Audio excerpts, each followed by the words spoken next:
ലൈവിൽ ഇന്നലെ രാവിലെ തൊട്ട് തുടങ്ങിയ ഈ ഒരു പ്രശ്നം ഇത് സോൾവ് ചെയ്യുന്നതിന്റെ ഭാഗമായിട്ട് അനീഷ് പറഞ്ഞൊരു കാര്യമാണ്. നിങ്ങൾ ലിവിംഗ് റൂമിൽ വിളിച്ചൊരു ഒത്തുതീർപ്പ് ചർച്ചയ്ക്ക് ഇരിക്കുക, എല്ലാവരും കൂടി ഒരു മീറ്റിങ്ങിന് ഇരിക്കുക, നമുക്ക് ഇത് പ്രശ്നങ്ങൾ സോൾവ് ആക്കാൻ വേണ്ടി ശ്രമിക്കാം, നമുക്ക് ഇത് പ്രശ്നങ്ങൾ സോൾവ് ചെയ്ത് ടീം ഡിവിഷൻ നടത്തി മുന്നോട്ട് പോകാം.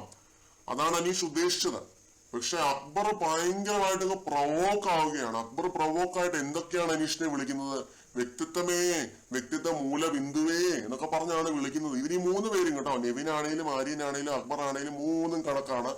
3 കൂടി ഏറ്റുപിടിച്ച് വ്യക്തിത്വ മൂലബിന്ദുവേ. അനീഷേട്ടൻ പറയുന്നതാണ് കറക്റ്റ്. അനീഷേട്ടന്റെ ഭാഗത്ത് മാത്രമേ നീതിയുള്ളൂ, ന്യായമുള്ളൂ, എല്ലാം അനീഷേട്ടന്റെ ഭാഗത്താണ് എന്നൊക്കെ പറഞ്ഞ് വെറുതെ അനീഷിനെ പുച്ഛിക്കുകയാണ്. എന്നിട്ട് ആര്യം പറയുന്നുണ്ട്, ആ യെല്ലോ സോഫയിൽ പോയി ഇരിക്കുവോ, കുറച്ചു നേരം മിണ്ടാതെ ഇരിക്കാനായിട്ട് പറ്റുമോ, ഞങ്ങളിത് ഒന്ന് ഈ കഞ്ഞി ഒന്ന് ഉണ്ടാക്കിക്കോട്ടെ എന്നൊക്കെ പറഞ്ഞ് വെറുതെ ചുമ്മാ പ്രൊവോക്ഡ് ആയിട്ട് പറയുന്നതാണ്.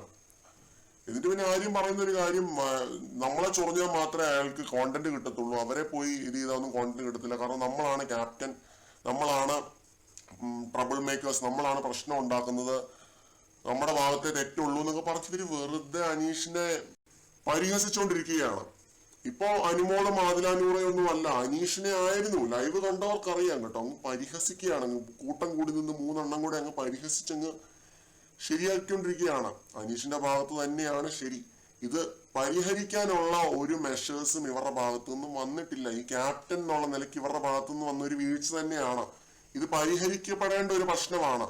വെസൽ ടീമില് ആളുകൾ ഡ്യൂട്ടി ചെയ്യുന്നില്ല എന്നുണ്ടെങ്കിൽ അത് ക്യാപ്റ്റൻസിന്റെ വീഴ്ച തന്നെയാണ്. അത് ടീം ഡിവിഷൻ കറക്റ്റ് ആയിട്ട് നടത്താത്തതിന്റെ കുഴപ്പമാണ്. ഒരു ക്യാപ്റ്റൻ അതിന്റെ മേൽനോട്ടം വഹിക്കണമായിരുന്നു. പിന്നെ വേറെ ടീംസിന് വേറെ 3 ക്യാപ്റ്റൻസ് ഉണ്ടല്ലോ. ഒരു ടീം വെസൽ ടീമിൽ മേൽനോട്ടം വഹിച്ച്, മറ്റേ ക്യാപ്റ്റൻ വേറെ ടീമുകളിൽ മേൽനോട്ടം വഹിച്ച്, ഒരു ടീം കിച്ചണിലേക്ക് ഒരു ക്യാപ്റ്റൻ കിച്ചണിന്റെ മേൽനോട്ടം വഹിക്കണമായിരുന്നു. ഇങ്ങനെ വേണമായിരുന്നു ചെയ്യാനായിട്ട്. അതവര് ചെയ്യാനായിട്ട് തയ്യാറായില്ല. അതുകൊണ്ടാണ് അനീഷ് ഇങ്ങനെ പറഞ്ഞത്. എന്നിട്ട് ആര്യം പറയുന്നുണ്ട്, ഈ 3 ക്യാപ്റ്റൻസിൽ ഒരാള് അയാൾക്കാവണമായിരുന്നു, അയാൾക്കാവാനുള്ള എല്ലാ റൈറ്റ്സും ഉണ്ട് ആര്യൻ. നിങ്ങൾ ക്യാപ്റ്റൻസിയിലേക്ക് നോമിനേറ്റ് ചെയ്യാതെ പിടിച്ച് ജയിലിലേക്ക് ഇട്ടത് കൊണ്ട് മാത്രമാണ് അനീഷിന് ക്യാപ്റ്റൻ ആവാൻ പറ്റാതായി പോയത്. കഴിഞ്ഞ ആഴ്ച അത്രയും മികച്ച പ്രകടനം കാഴ്ചവെച്ചിട്ടാണ് അനീഷ് അവിടെ ഇരിക്കുന്നത്. എന്നിട്ട് നിങ്ങൾ ജയിലിലേക്ക് വിട്ടതാണ്. ഇത് ബിഗ് ബോസ് 1 സൈഡ് കളിയല്ല, 1 വേ ഗെയിം അല്ല. ഇത് അങ്ങോട്ട് കൊടുക്കുന്ന എല്ലാം തിരിച്ചു കിട്ടും. അത് ആ രീതിയിലുള്ള കളി തന്നെയാണ്. ബൂമറാങ് പോലെ തിരിച്ചു വന്ന് അടിച്ചെന്നൊക്കെ വരും. ഇപ്പൊ 5 പേര് കൂട്ടം കൂടെ നിന്ന് നിങ്ങളെ ഒറ്റപ്പെടുത്തുന്നതായിട്ട് നിങ്ങൾക്ക് ഫീൽ ചെയ്യുന്നുണ്ടെങ്കിൽ ഇത്രയും നാളെ നിങ്ങൾ കളിച്ചുകൊണ്ടിരുന്ന ഗെയിം അത് തന്നെയാണ്. കൂടെ നിൽക്കുന്നവരെ കുരുതി കൊടുത്ത് ഒരാളെ ടാർഗറ്റ് ചെയ്ത് ജയിലിലേക്ക് വിട്ട് ക്യാപ്റ്റൻസിയിലേക്ക് നോമിനേറ്റ് ചെയ്യാതെ നിങ്ങൾ കളിച്ചുകൊണ്ടിരുന്ന ചീപ്പ് ഗെയിമാണ് ഇപ്പൊ എക്സ്പോസ്ഡ് ആയിക്കൊണ്ടിരിക്കുന്നത്. അത് ഞാൻ അങ്ങനെ തന്നെ പറയും. ഈ ചീപ്പ് കളി തന്നെയാണ് കളിച്ചുകൊണ്ടിരുന്നത്. അത് എക്സ്പോസ്ഡ് ആയി എന്നുള്ളതേ ഉള്ളൂ. ക്യാപ്റ്റനായിട്ട് നിങ്ങൾ ശരിക്കും അനുഭവിച്ചുകൊണ്ടിരിക്കുകയാണ് അവിടെ. ഉപ്മാവ് കൊള്ളില്ലെന്ന് അനുമോള് പറയുന്നു.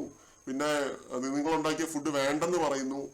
ഷാനവാസിക്ക് തിരിച്ചു വരാതെ ഡ്യൂട്ടി ചെയ്യുന്നില്ലെന്ന് പറയുന്നു. ഇതൊക്കെ പണി കൊടുത്തത് തന്നെയാണ് തിരിച്ചു കിട്ടിക്കൊണ്ടിരിക്കുന്നത്. അല്ലാതെ വേറെ പുതുമയൊന്നുമില്ല ഇതിനകത്ത്.